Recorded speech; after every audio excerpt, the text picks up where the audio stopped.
May tanong sa akin, kaso harassment ang demand letter. Alright, napakagandang mensahe po nito. Pero bago ho natin sasagutin, imbitahan ko ho muna sana kayo na pakisuportahan po sana ang aking mga social media accounts sa YouTube, Facebook, and TikTok. Alright, dito po sa video natin, alamin po natin kung yun po bang pagpapadala ng demand letter is harassment.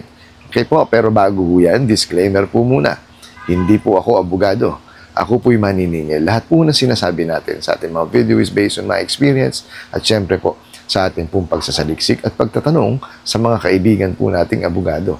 At isa pa po, hindi ko po kinukonsinte ang hindi pagbabayad ng utang dahil ang utang ay responsibilidad at obligasyon na dapat po nating bayaran.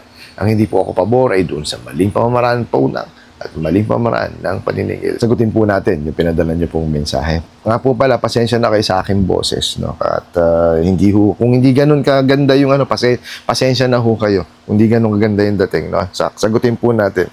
Kaso, harassment ang demand letter. Okay, so yun daw pong demand letter is harassment. Well, I think siguro kung ang nagpadala is itong mga bugok at abusadong online lending apps, well, definitely harassment yan. No? Kasi po, ang demand letter po is ito yung pagbibigay po ng pagkakataon, no, sa inyo, no, para ho kayo mabigyan pa ng pagkakataon, no, na makabayad po dun sa inyong nahiram. Kasi po, kung babasahin nyo po, yung legitimate talaga na demand letter, nakalagay lang naman ho doon yung detalye ng utang po ninyo, no? At ano ba yung magiging consequence pag hindi nyo po siya nabayaran, no? Kasi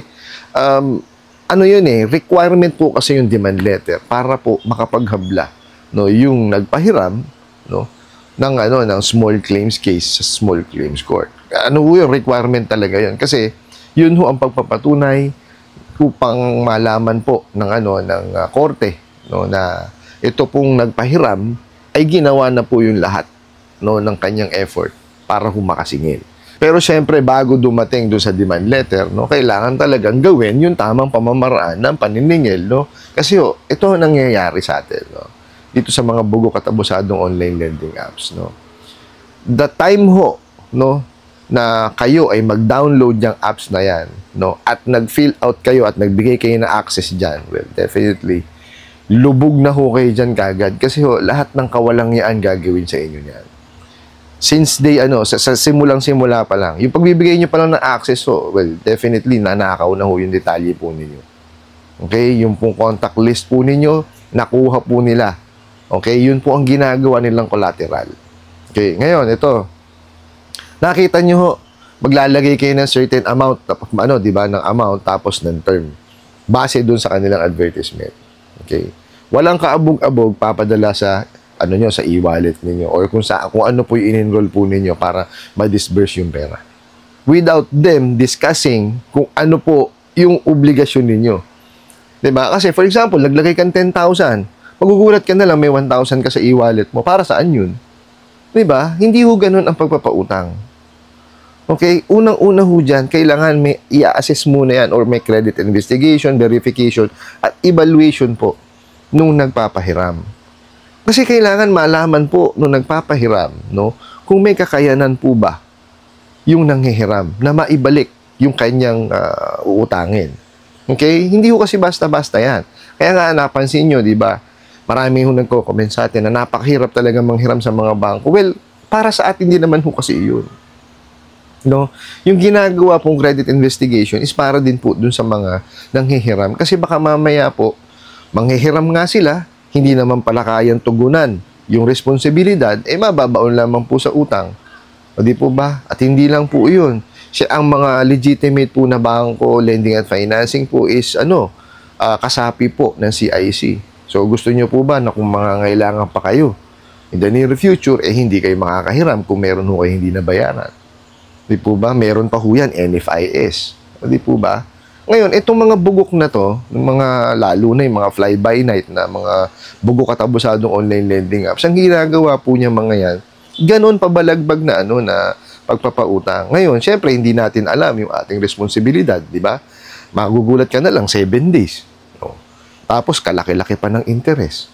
Tapos, Pagka dumating po, ito sasabihin ko sa inyo ha, ano pa lang po yan, bago pa lang po dumating ang inyong due date, mangungulit na ho yan. Pag hindi nyo ho sinagot yung kanilang tawag, didiretso na ho yan dun sa mga sa mga ninakaw nilang contact list o dun sa mga reference na nilagay nyo.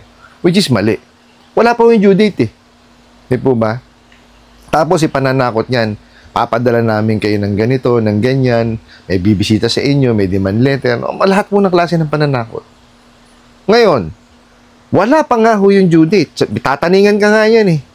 Sabihin, may cut-off sila, which is hindi naman totoo yun. Diba? Paano? Siguro maniwala ako nung panahon namin, may cut-off talaga yan. Kasi sinusunod namin bangko. Kailangan lahat ng koleksyon namin for that day, pumasok yun. Before 3 o'clock, nakadeposito yun. Naka-online na tayo ngayon. Paano masasabihin mo may cut-off? Ang cut-off niya, alas 12 ng hating gabi. Oh, Mariosip itong mga to. Lahat na lang ng kalokohan eh. Ginawa eh. Tapos, etong malala dyan. Pagka dumating ho yung sinabi nilang cut-off, papadala na kagad ng demand letter. Yung demand letter nila, yung pananakot letter. Yun po, talagang sa harassment yun. Kasi ho, ang nilalaman nung pananakot letter nila na yun, puro batas. Okay? Tama naman yung batas. Kaya lang hindi siya angkop doon sa sa senaryo na yun eh. Pero mo, Article 315, di ba? Sabi Article 316. Tapos may estapa, small claims. Meron yan na RA 8484. Di ba?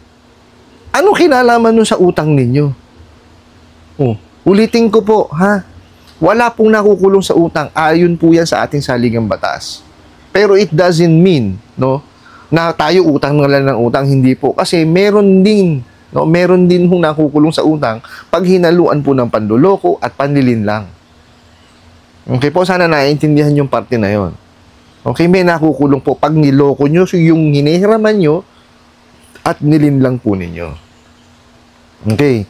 Ngayon to nga sasabihin, di ba, may estafa, may ganito, ganyan.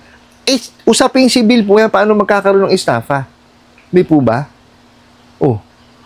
Pagka walang katotohanan, yun, harassment yun. Pag walang, kuwari, pinadalan ho kayo ng demand letter na, Dear Boss Rai, hindi ka nagbayad sa hindi ka nagbayad sa takdang panahon, lagi ka naming pinapaalalahanan daw. Hindi naman pinapaalalahanan kasi tinatakot ka nga, di ba? Tapos, eto ang mangyayari sa'yo. Ganun ho, agad ng mga banat eh. Tapos, magsasama kami ng pulis. Pagka ho ganun, yun harassment yun. Okay? Ang legitimate po kasi na demand letter, may letterhead yan, para malaman nyo po kung kanino nang galing. Okay? Tapos, susunod po, syempre, yung detalye po nung pinadadalan. Pangalan, address, contact details. Tapos, yung body of letter, eto na po dapat ang laman yan. Yung pong detalye ng utang. Kailan ba na yan na-disburse? Magkano yung na-disburse? Magkano outstanding balance? Ilang araw na o ilang buwan ng late? Kailan yung huling bayad? Magkano na yung penalty? Ganun po, Tapos, nakalagay din dun na, may taning yun. Let's say, 15 days. Binibigyan kayo ng 15 days na tumalima or makipag-usap man lang dun sa inyong nahiraman. Kasi kung hindi kayo makikipag-usap, yun po yun. Maaari na sila magsampa ng kasong small claims case sa small claims court. Ganun po dapat yun. Tapos meron yung abogado, pipirma yun, nandun. Okay? Pwede ito ang demand letter, pwede yung ipadala through yung traditional na pamamaraan po, through mail, snail mail, registered mail, courier, tapos kung may collector ho sila o maniningil o messenger, pwede ho iyon. At yung latest po nga, kasi meron na tayong e-commerce law, is yung pong through email. Legal po lahat dyan. Okay? Pagka naka-receive po kayo ng demand letter at medyo confused po kayo, maghanap po tayo nung nakakaintindi. Kagaya ho ng abogado, sila ho nakakaintindi dyan. Okay? So, dumulugo kayo sa abogado kung wala pa ho kayong pera. Pumunta ho kayo sa mga notarial o di kaya sa PAO, pwede ho kayo pumunta dyan. Or, kung yung pong pinagtatrabahuhan po ninyo may abogado, doon nyo ho itanong, makisuyo ho kayo. Okay po, yun po ang importante. Tapos, tumalima ho kayo doon sa makipag-usap kayo, makipag-ugnayan. Kasi kung yan, napatunayan po ninyo na legitimate yung demand letter, o makipag-ugnayan kayo. Ngayon, kung yung demand letter na yun, yung mga pinapadala nitong mga bugo katabusado online lending apps na to, huwag nyo, harassment lamang po yun. No? Ito lagi yung tatandaan. Pagka kayo, winalangya, okay, ng mga bugo katabusadong online lending apps, kagaya ng Minura, Kinakot, kagaya niya, papadala ng false na demand letter, yung pangwawalang yala, mag-complain ho tayo. Okay, hindi ho kasi matatapos yan or hindi natin mapupuksa yung mga luko-luko na yan kung hindi ho tayo ga-action. Okay?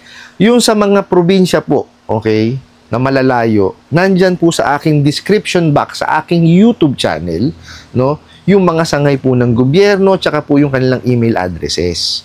Okay, doon nyo po ipadala yung inyong complaint, kaakibat po nung proof, no, na kayo po ay winalangyan itong mga bugo katabusadong online lending apps. Now, doon naman po sa mga taga Metro Manila at Karatig, lungsod po, yung mga malalapit, no, pwede ho tayo pumunta sa Pasay.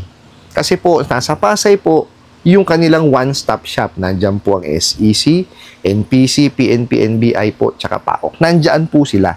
Ngayon, regarding naman po sa BSP, pwede rin naman ho, kasi ang BSP po kasi ang kumbaga mandate nung interest rate, lalo na ho kung malaki. So, pwede rin ho kayo mag-complain sa kanila. Okay po. Na, yan? Ito ho yung mga ahensya, SEC, NPC, BSP, PNP, NBI, tsaka po PAOK. Okay? Nandyan lamang naman po sila sa Pasay.